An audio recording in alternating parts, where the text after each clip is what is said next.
Olá, turminha, tudo bem com vocês? Hoje nós vamos ver uma aula que vai falar a respeito da função composta e da função inversa. Para começarmos, vamos ouvir um texto a respeito desse tema. Origem de uma função. O conceito de função, que hoje pode parecer simples, é o resultado de uma grande evolução histórica. Os babilônios utilizaram tabelas de quadrados e de raízes quadradas e cúbicas, e quando os pitagóricos tentaram relacionar a altura do som emitido por cordas submetidas à mesma tensão com o seu comprimento. Nesta época, o conceito de função não estava claramente definido.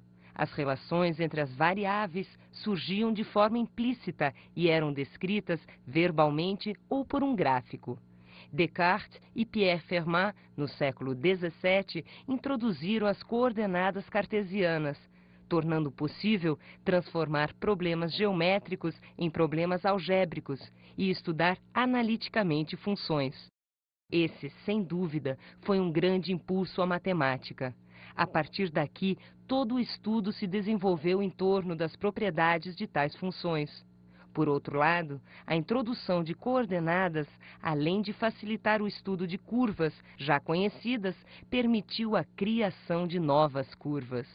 Fermat se deu conta das limitações do conceito clássico de reta tangente a uma curva, como sendo aquela que encontrava a curva num único ponto.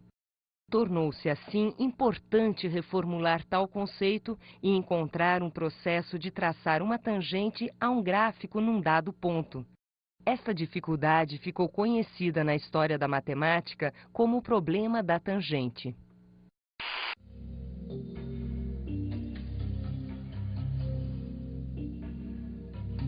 O que nós ouvimos a respeito de Descartes e de Fermat é muito importante para relacionarmos o que vem depois. O que eles trabalharam é uma parte pequena da matemática. O que interessa a nós hoje em dia é muito mais avançado e muito mais implementado. Vamos começar então dizendo a respeito da função composta. O que é a função composta? Precisamos entender, antes da função composta, a ideia da composição. O que significa composição? Compor. Quando você compor, você precisa de mais do que um elemento. Você precisa de mais do que um conjunto. Não basta você ter apenas um conjunto. Você deve ter uma composição entre elementos, uma composição entre conjuntos. Dessa forma, para eu poder compor uma função com outra, eu devo ter mais do que uma função. Eu posso até utilizar a mesma função, desde que eu componho ela com ela mesma. Para nós, o que interessa é a formulação matemática e como vamos utilizar esta ideia na nossa vida, no dia a dia. É muito importante entendermos o conceito dessa composição. Para melhor compreensão desse conceito, vamos pegar um exemplo que pode acontecer no nosso dia a dia. Você foi à loja e encontrou um produto a preço de X reais. Esta loja está vendendo esse produto com desconto de 20% para aquele que pagasse à vista. Faz de conta que você é o cliente, que você quer comprar esse produto. Se ele custa X reais, sem desconto, você vai pagar quanto? 80% do valor, porque tem desconto de 20% à vista. Então o cliente paga 80% do valor e fica como sendo 0,8 vezes X. Vamos chamar 0,8 vezes x igual a t. Quando esse dinheiro entra no banco, tem que pagar CPMF, juros, etc. e tal. Então vai chegar já com descontado um certo valor para a loja que vendeu esse produto. Essa loja vai receber o produto final com 95% do valor. Faz de conta então que todas as despesas são 5%. E o valor final é 0,95 vezes o que o cliente pagou, que é 80% do valor de X. Percebe que eu fiz uma composição entre o que foi pago e descontado o valor do que o banco tomou. Resultado final, a loja recebeu 0,95 vezes 0,8 vezes x. Para entendermos melhor, vamos colocar num gráfico de flechas a ideia da composição dessas funções. Então, o exemplo que nós vamos tomar aqui é essa ideia. X é o valor sem desconto. Aplicamos uma função com desconto de 20%, quer dizer, o resultado final vai ser 0,8 vezes x, que é o valor que o cliente vai pagar para a loja. E g é a função onde vamos descontar 5% do valor devido a boletos bancários, juros, CPMF e outras atividades que o banco cobra do cliente, que nesse caso é a loja. A loja vai receber no valor final 0,95 descontado dos 5% que o banco tomou, vezes o valor que o cliente pagou. Eu posso então fazer o seguinte: do cliente já tirar o dinheiro diretamente para a loja, sem passar pelo intermediário.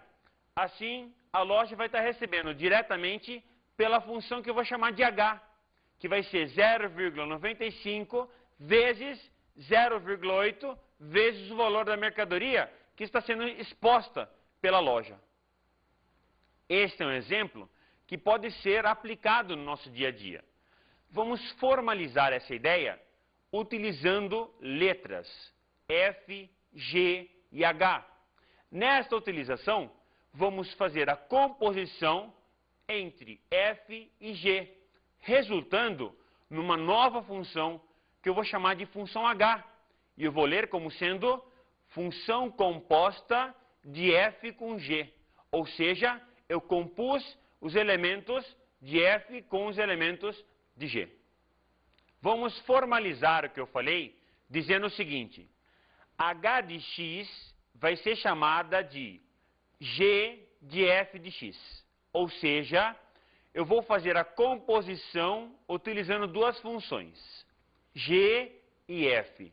E vou ler, H de x é a função composta de G com F. Vamos verificar isto num diagrama de flechas, onde vou representar as funções F, G e H no mesmo diagrama, utilizando três conjuntos, A, B e C. Acompanhem comigo a formalização disso no diagrama. Temos o conjunto A, onde nós teremos os elementos x. Aplicando a função do conjunto A no conjunto B, vamos ter o resultado f de x, que é a imagem que x vai gerar no conjunto B, sendo utilizado para isso a função f. Obtido essa imagem, vou obter agora uma nova imagem usando a função g, que vai ser aplicada do conjunto B em C. E o resultado final é que eu vou obter a composição de G com F. O G pega o elemento que F criou e cria um novo elemento, que é G de F de x. Mas também poderíamos usar uma outra função que vai levar a imagem de x diretamente no conjunto C. E esse conjunto C vai ser H igual a GOF ou G de F de x. Se está complicado, não se preocupe.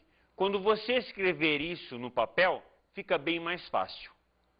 Para nós entendermos melhor, vou pegar o seguinte exemplo. F de x igual a 3x e G de x igual a x quadrado mais 1. Para ficar facinho para nós, vamos pegar apenas um número e entendermos como esse número dele vai nascer uma imagem com a função f e depois essa nova imagem vai virar um novo número para que nasça, com a utilização da função g, uma nova imagem, que é a nossa imagem final. Acompanhem comigo, então, como vamos fazer isso. F de x igual a 3x e G de x igual a x quadrado mais 1. Então, nós temos, nesse caso, o seguinte. Se x igual a 2, eu aplico a função f de x. Aplicando no lugar do x o valor 2, fica 2 vezes 3 igual a 6. 6 é a imagem gerada pela função f. Este mesmo número aplicado na função g, igual a x² mais 1, vai gerar 6 ao quadrado, 36, mais 1, 37, que é a nova imagem. Poderia fazer o seguinte: aplicar esta função f em g, obtendo g de f de x, e colocaria o nome de h, ou qualquer outra letra, para que a imagem seja gerada de 2 até 37.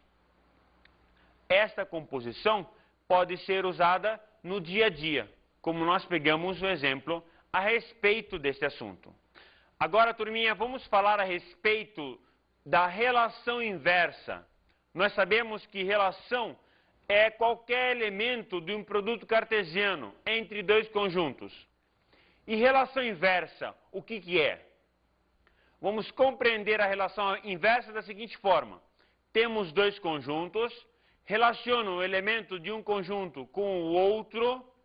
A inversa dessa relação é a volta deste elemento através desta inversão.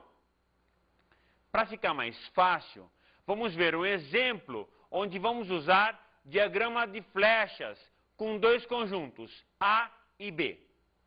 Acompanhem comigo a ideia da relação que nós temos como exemplo. A relação vai do conjunto A no conjunto B. Temos, então, 4 elementos no conjunto A. 1, 2, 3, 4. E 3 elementos no conjunto B, 8, 9 e 10. Vamos formar os pares ordenados.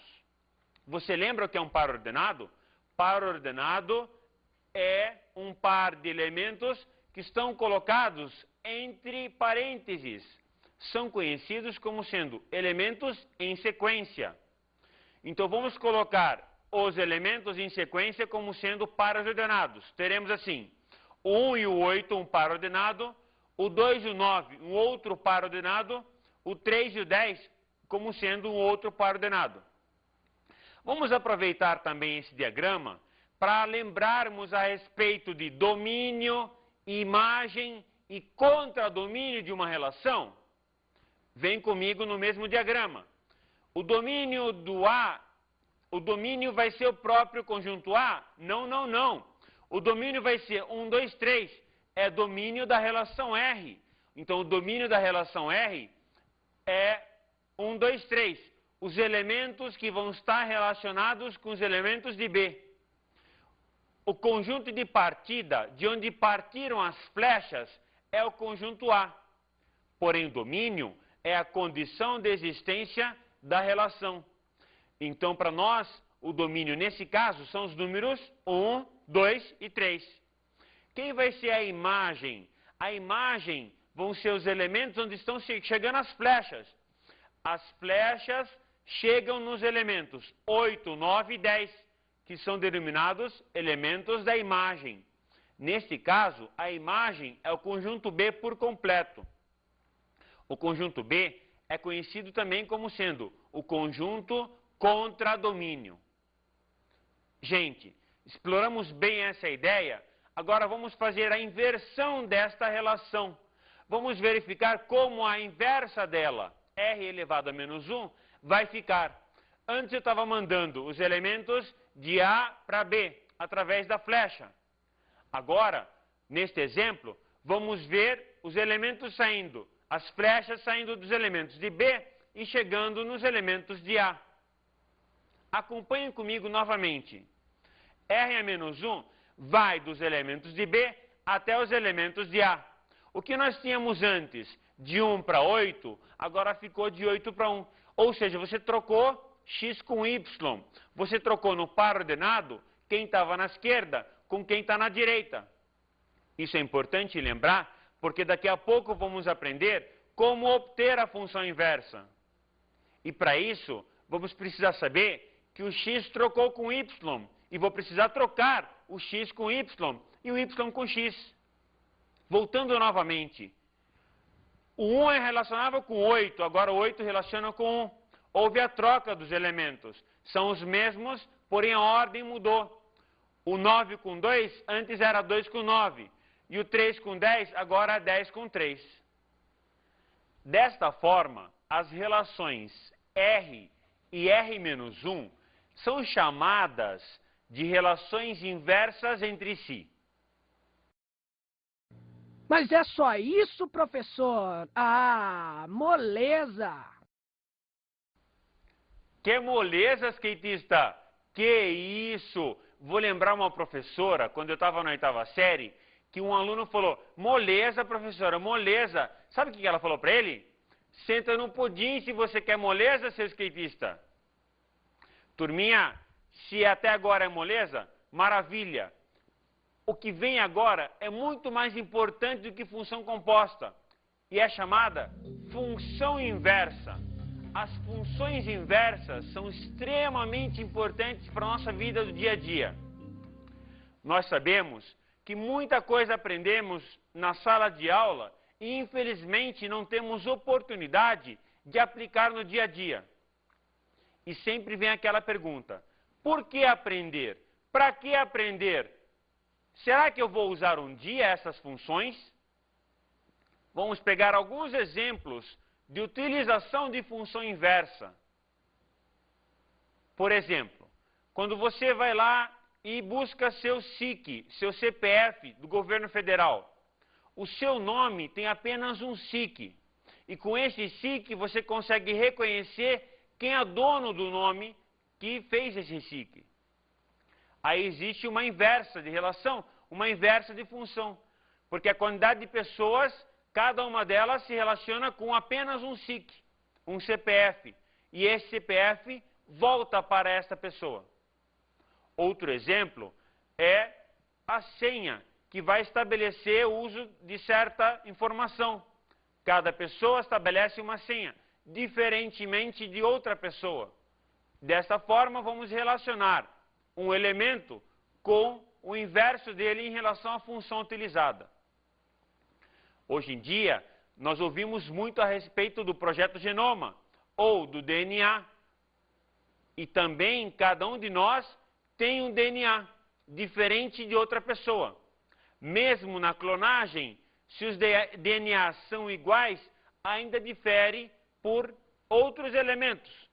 E cada um completo vai falar para a gente a respeito do elemento, da pessoa que originou este DNA. Estes são exemplos do nosso dia a dia. Só que para nós, para a nossa aula de matemática fluir com moleza, como o skatista está achando que é, vamos compreender e utilizar coisas simples, para que nós possamos fazer os exercícios e aprendamos de uma forma melhor. Vamos pegar o seguinte exemplo. Dois conjuntos A e B. O conjunto A tem 3 elementos, 1, 2, 3. E o conjunto B tem 3 elementos também, 6, 7, 8. Quando nós falamos a respeito da relação inversa, nós não nos importamos com o tamanho do domínio, nem com o tamanho da imagem. Só que nós vimos funções. Cada função vai emitir valores de x em y, utilizando esta relação especial, que nós denominamos de função. Para compreendermos melhor, vamos juntos para o diagrama de flechas, onde eu relaciono o conjunto A e o B com a função f. Acompanha comigo as flechas. O conjunto A na minha esquerda temos os números 1, 2, 3, que vão ser aplicados neles a função f, levando os valores para o conjunto B. Ou seja, a função aplicada no ponto 1 vai resultar o ponto 6. E a função f aplicada no ponto 2 vai resultar o 7. E a função aplicada no ponto 3 vai resultar o 8. Numa função, nós temos que ter o domínio exatamente igual ao conjunto de partida, tá lembrado? Que ótimo! E também não podemos ter nenhum elemento sem estar relacionado com outro elemento do conjunto contradomínio. Esta é a definição de função. E para isso precisamos, então, inverter a função de tal forma que ela também seja uma inversa e seja a função. A função inversa eu vou representar com as flechas amarelas e vou denominar de f elevado a menos 1, do conjunto B até o conjunto A. Ou seja, o elemento 6 vai se relacionar com quem que originou ele através da função f, que é o número 1. E o 7 vai relacionar com quem originou ele, que é o número 2. E o 8 também vai se relacionar com quem originou ele, que é o número 3. Verifiquem comigo nesse diagrama que todos os elementos estão mandando e recebendo flecha, e nenhum deles está mandando mais flechas do que recebe, ou seja, ninguém manda mais que uma flecha, e ninguém está sem receber nem mandar flecha. Desta forma, podemos ter a seguinte bela conclusão: para uma função ser inversa, ela tem que ser bijetora. A função f somente será inversa se ela for bijetora. Se a função f não for bijetora, ela jamais terá uma função inversa f menos 1. O que importa para a gente não é somente relacionarmos no diagrama de flechas, mas sim compreendermos e utilizarmos isso nas equações do dia a dia. O nosso dia a dia hoje é o colégio, é o ensino médio. Então vamos utilizar isso na química e na física, também na biologia. Para isso, eu vou precisar ensinar vocês a utilização com equações. E vamos pegar exemplos disso. Vamos aprender técnica para a obtenção da função inversa de uma função já existente. A técnica é bem simples. Troque o y pelo x, troque o x pelo y e isole esse y. Obtenha esse y novo em função do x novo. A ideia recíproca dela é isole o x e no final, depois do x isolado, troque o x pelo y e o y pelo x. Essas duas técnicas, elas podem ser utilizadas somente de uma vez, ou seja, posso simplesmente fazer a troca de y pelo x ou no início ou no final. O importante é isolarmos o y em função do x. Inicialmente, ele já está isolado, porém, para obtê-lo no final, ou isolo o x e depois troco o x pelo y, ou troco o y pelo x no início e isolo o y novo. Ei, dá para resolver um exercício só para ver se clareia a ideia? Para compreendermos melhor isso, vamos tomar dois exemplos. O primeiro exemplo eu vou tomar como sendo a equação de uma reta bem simples. Vamos chamar esta reta de y igual a 3x menos 1. E pergunto, determine a função inversa de y igual a 3x menos 1. Como vou obter a inversa desta equação? Nós temos o y igual a 3x menos 1 é a função dada. Para obter a inversa, é simples. Vamos trocar o x pelo y e o y pelo x. E isolar o novo y. Acompanhe comigo, então, na lousa. Trocando o x por y, vou ter x igual a 3y menos 1. Agora, isola este novo y, ficando x mais 1 sobre 3. Eu vou insistir. Esse y é o que nós chamávamos de x antes. Então, vamos chamar isso de f elevado a menos 1 de x. Ou seja, é a função inversa da função f. Vamos pegar agora um outro exemplo, um pouco mais complicado. Vamos chamar y de x sobre 2x mais 4. Ai, professor, que difícil, o que eu faço agora? Calma, calma, calma. Vamos raciocinar juntos para podermos resolver de uma forma fácil. Professor, está começando a ficar complicado. Vai devagar comigo. Tudo bem. Calma aí. Vamos juntos acompanhar a ideia. Então, se y igual a x sobre 2x mais 4, eu vou trocar de novo o x pelo y. O que era y igual a x sobre 2x mais 4, agora vai ficar x igual a y sobre 2y mais 4. Eu faço a multiplicação de 2y mais 4 por x, eu trago o 2y para x para o lado direito e isolo o y. Dessa forma, isolando o y, vou obter 4x sobre 1 menos 2x. Esse 4x sobre 1 menos 2x, vou chamar de função inversa da função inicial. E vou escrever f elevado a menos 1 de x. Vamos ver agora gráficos das funções inversas.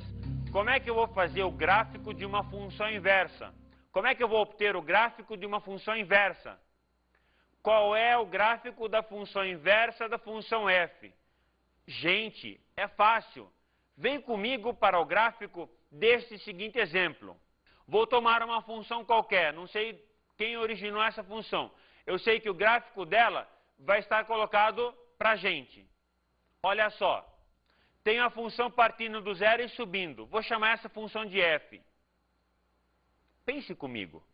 Se eu troquei o x pelo y e o y pelo x, o que vai acontecer naturalmente? Todos os pares ordenados vão inverter de valores. Os valores são os mesmos, inverte simplesmente a posição. O que era abscissa virou ordenada, o que era ordenada virou abscissa. O x virou y e o y virou x. Significa isso o quê?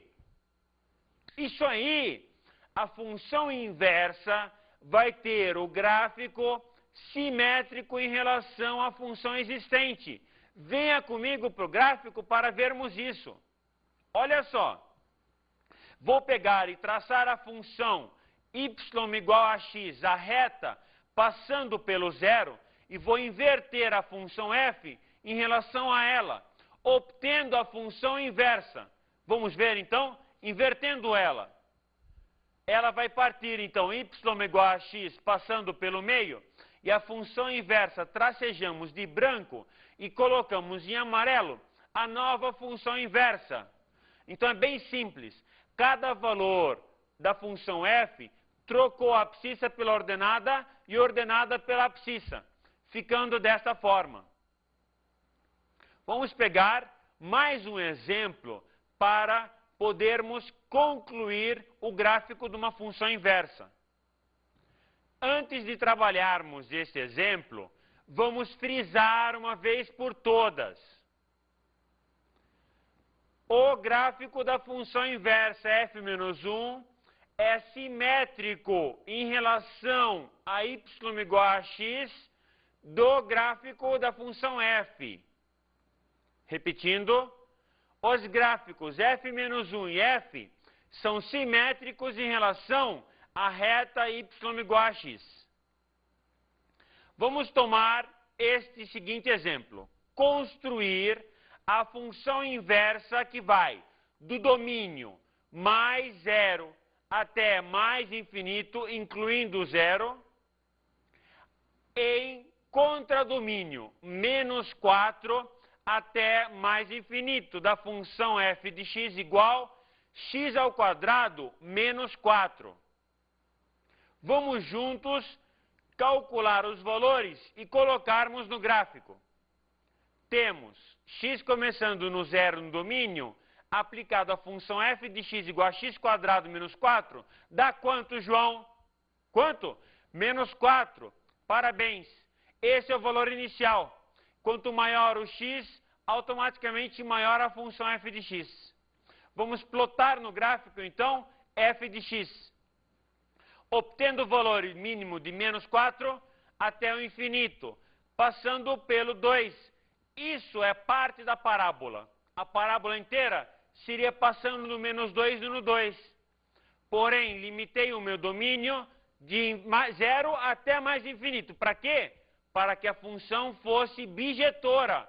Eu preciso ter uma função bijetora para poder calcular a função inversa dela.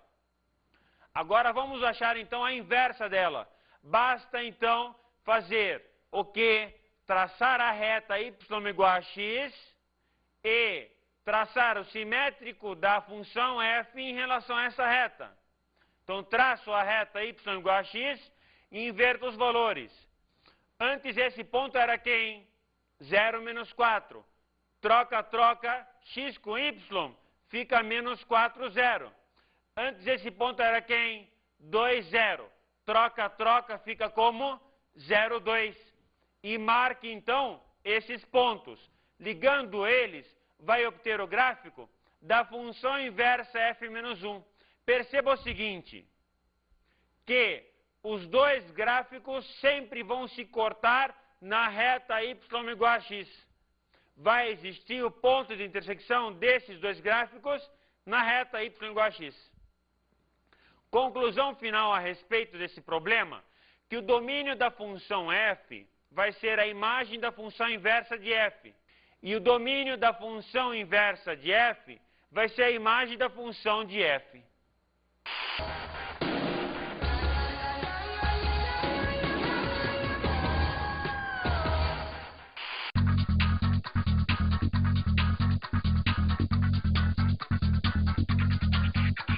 O importante como dica de estudo para você é representar no papel tudo aquilo que você está pensando. Não deixe somente no pensamento, caso contrário, vai ficar muito complicado. A matéria é fácil e simples. Represente no papel, coloque os valores que você vai resolver tranquilamente. Ótimos estudos, boas resoluções de exercícios e até a próxima.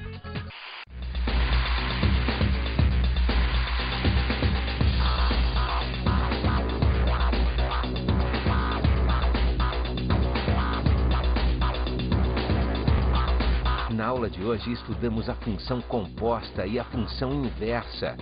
Conhecemos um pouco da origem da função. O importante para nós é que a função composta vai ser gerada de uma função em outra, utilizando no mínimo 3 conjuntos. Vimos a técnica para a obtenção da inversa numa função. Devemos lembrar sempre trocar o x pelo y e isolar o y.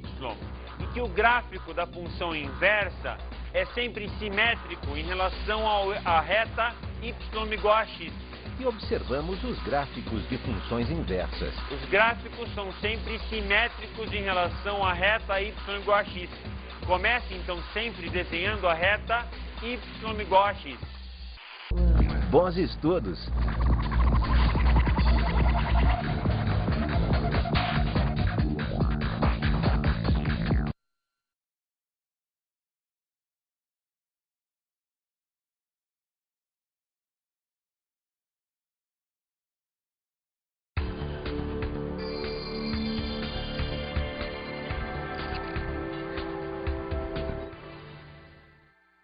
Olá, meus caros colegas. O importante desta aula é treinarmos muito bem os alunos a resolverem as equações compostas e as funções inversas. Na função composta, não deu tempo de a gente analisar como vamos obter a inversão dela. Então, por favor, trabalhe bem com seus alunos e motive eles sempre usando exemplos do dia a dia. Ótimo trabalho e até a próxima!